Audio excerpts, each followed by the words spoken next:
What is going on, everybody? Welcome back to Malik's Water Garden. I actually just want to do a really quick thank you video for everybody that has subscribed. We're at 800 plus subscribers.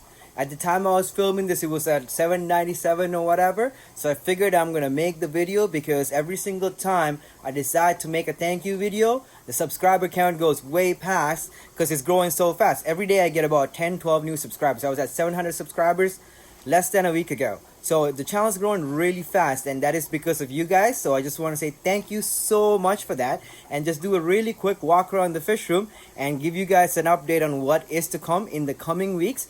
And if you haven't subscribed, why you should be subscribing, because what you might be missing out if you haven't subscribed. So let's look around at the tanks and see some of the breeding activity that's going on. There's a lot of intense breeding activity from these redhead tapajos. So we are going to be getting a couple of spawns. In the summer, it's always really high time for these guys to spawn. Then they always spawn in the summertime for me. So I'm really excited to get these guys going. And so they've been showing a lot of activity. So we're going to be doing an update video on that, as well as a care and maintenance and in-depth breeding video as well. Comment below and let me know if there's anything else you want to see, like breeding these L333s. We are going to be working on that soon, and I have my L134 group in here. Red lizard catfish are breeding, so care and maintenance video about red lizard catfish is coming out. You guys have been asking for that for a while, and don't worry, I am making that really soon. I've just been really busy with my garden and stuff, and a garden tour is actually coming up right at the same time as this video. So if you haven't checked that out, check that out as well. These are my L015 candy stripe Plecos. They're all out and about. Everybody's eating right now, so you can kind of see all the fish. These are the L199s. So this is basically like a fish room tour at this point. The 471s, I split the group up. So there's two pairs in this tank, and the other 7 or 8 are in another tank. And my female red lizard catfish is egg bound and bloated a little bit, so I have been feeding her some medicated food and hoping to get her back to health. I have two females in here, and she was in another tank actually with my 134 fry, and she ate too much high protein, high fat food, and this is the result of 2 weeks of improper diet. So I'm kind of working on that and getting her to size and hoping that she will spawn. And he's in the cave again, so I'm guessing they would spawn, and that would probably help out with the situation that she's currently in.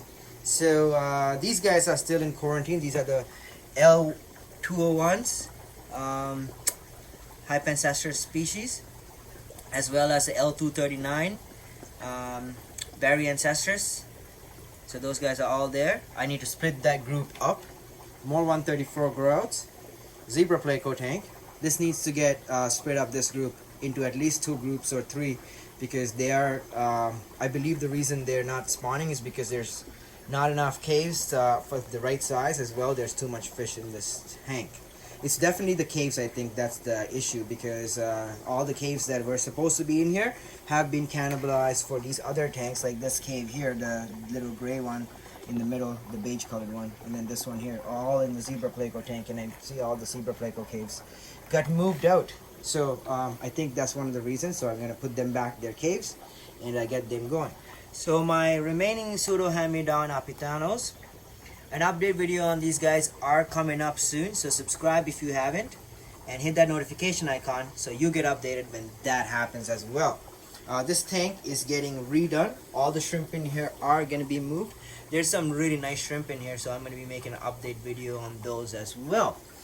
Separately, there was a video about L134 care and maintenance. So comment below and let me know if you want a separate video about how to spawn these guys. These are one of the easiest hype ancestors to spawn and get breeding, and they're pretty similar to most other hype ancestors. So comment below and let me know if you want a separate video about that, and I can make that for you. So these are my angelfish grow tanks. Mostly there's a lot of angelfish. There's about 100 in here. I actually counted a little over 100, and there's some in there as well, but that's my Hellstream Loach breeding tank. There's a lot of fry in there, so I'm excited for that. And then there's also shrimp and some white cloud minnow fry that I'm growing out in that tank as well. And above that is my Discus pair, which you guys seem to love. So these guys I've had for a couple of years now, and they are getting ready to spawn again, and so excited to get them going. These angelfish are getting ready to spawn again. You can see her vent. That's how I actually tell the female from the male. So if you can look closely, the male, if he cooperates, doesn't seem to have the tube that she has that's protruding from her ventral area. And then see, he has a little pointy little thing, see?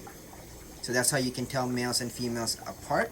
And that only happens when they're about to spawn. So do not expect this to be a sure shot way of deciding sex of your fish. So these are the L471B group. The A and the B are just for me to identify them from each other, just to easy to refer to them. So these are group number 2, and below that is more angelfish grow out tanks. This is actually a pair that I'm breeding, so they're doing great. My goldfish are doing great. More angelfish, is about 100 plus in there. Same spawn as the last one you just saw, and they're all doing great and growing out really consistently and amazing. So I'm really happy about that. My other discus pair doing great. They haven't started spawning this year yet, and I'm not too worried because they're not the nicest looking fish in terms of quality. Like, they are pretty, but they're not genetically, they could be far more superior. Like the other pair I have is far more superior, and I only want to get fry from those guys. And if these guys do spawn and do produce fry, I'm not going to throw them away, but I'm not really actively pushing them to spawn, even though they're taking up one of my precious spawning tanks. But I really do love them, and they are doing great in this tank, so I'm letting them be here for now. And behind them are my Corridorus CW010 gold lasers. These are my breeding group. You guys never get to see these that often because they're always in a breeding tank or hiding. So today, for a change, they are actually making an appearance. So it's a really good reason I'm making this video, because I really rarely get these guys on camera because they always hide when they see me. So thank you guys for coming up and saying hi to the camera. So down below, more angelfish tanks. Another angelfish tank. This has about 300 fry that I need to split apart. Lots of fry actually. I did lose a batch. Well, not all of it, but I lost a few. So that's why you don't see any buckets sitting on any of the tanks at the moment. But I am expecting eggs, so new buckets will be set up in the next couple of days. These are my shrimp breeding tanks. And so there were black king kongs in here that disappeared. Pretty devastated about that. About $400 or $500 worth of shrimp just vanished out of my tank, which I'm kind of pissed off about. My red crystals, Thai Bs, and Thai B Michelins. So there's a lot of really nice reds in here. I just had to pull it apart and take the shrimp out and grade them. And then this tank has more red crystals and Thai Bs and Thai B Michelins. Green neon tetras. These guys are spawning.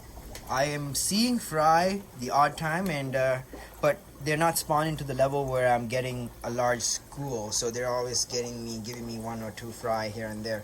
But there's about 20 or 30 of them in here, so they are doing great. I just need to put them, figure out a way to spawn them in a large number.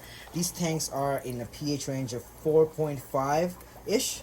So their pH in these tanks are about 4.5 right now. And so I can't really move anything out of these tanks into any of my other tanks, so I am bringing up the pH in these setups slowly to about 6.5, so I can start moving some of the stuff out of here, and also for selling purposes. Now in this tank, I have my CPD growouts. They're actually adults now, and I do have quite a bit of angelfish fry that I had a mishap, and anything that didn't die got moved into this tank. So that's why you see the next generation of angelfish in a tank in here. There's actually 2 different batches, but they're smaller groups, so it's about 100 fish. So I just let them grow out in here with the CPDs, and I'm feeding this tank a little bit heavily, and that's why you're seeing a lot of the mom and debris, and it's past due for a water change. And below that is another angelfish tank. Again, the same spawn as the last few tanks you've seen, same parents. So all the larger ones you saw already all came from the same spawn. There was over 300 in one spawn.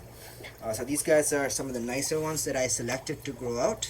I'm growing out all of them because they're all really nice, but you can see some of the quality on these. Gorgeous fish, really nice. So this is basically a fish room tour at this point. So behind that, I have my parent pair.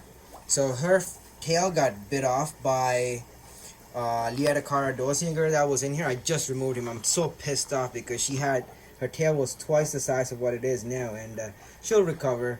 Like, but sometimes he just becomes a douche and he just destroys some angelfish fins. I mean, he killed a bunch of fry for me as well, so I'm not happy with him. I need to figure out what to do with him. And but yeah, these are the parent fish of all the angelfish fry you've seen, or most of them. And my CPD breeding group doing great. There's definitely fry in here. I need to pull out the parents and see how much productivity is in this tank. There's like, if every time I pull out the parents and let the tank go for a few days, I end up getting about 300 fry out of the tank. There's some really nice CPDs in here too. See my males?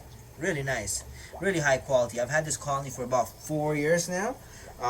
The same fish, and they are very long-lived fish, contrary to popular belief. So super red marble, black whale marble, unrelated parents. Some of the previous offspring that I decided to grow out. This one is not mine. I bought him from Harold.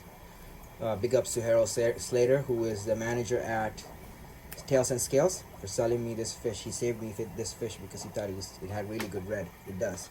And so I'm trying to get him paired up with one of mine, but I think both of these are males, so I might just sell this pair. So these two are a pair. They have spawned for me already, so I might sell these guys for a decent price as a pair. If you guys are interested, comment below and let me know.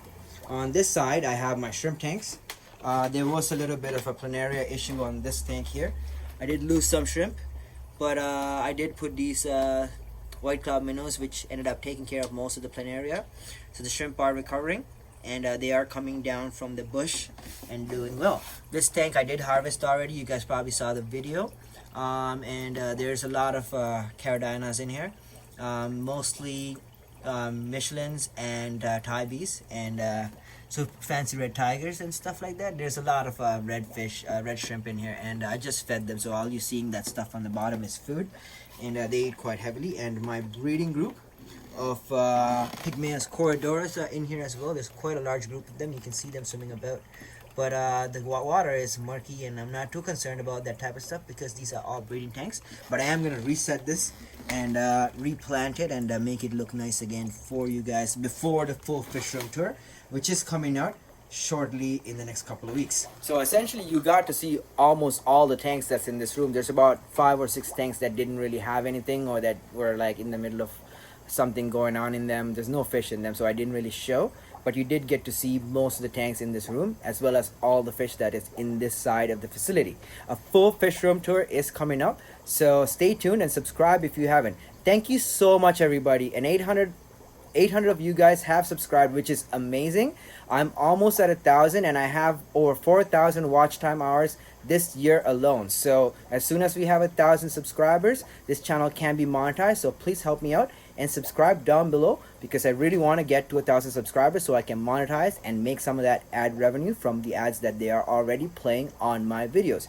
Thank you so much for watching this video and for enjoying this tour. As always, I love you all. I'll see you on the next video. God bless you.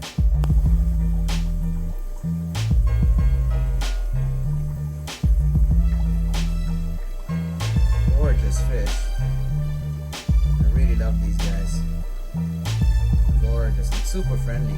Very large. Very, very large. She's massive. He's massive. Very friendly. Doesn't like me coming near his girl though. He's very protective.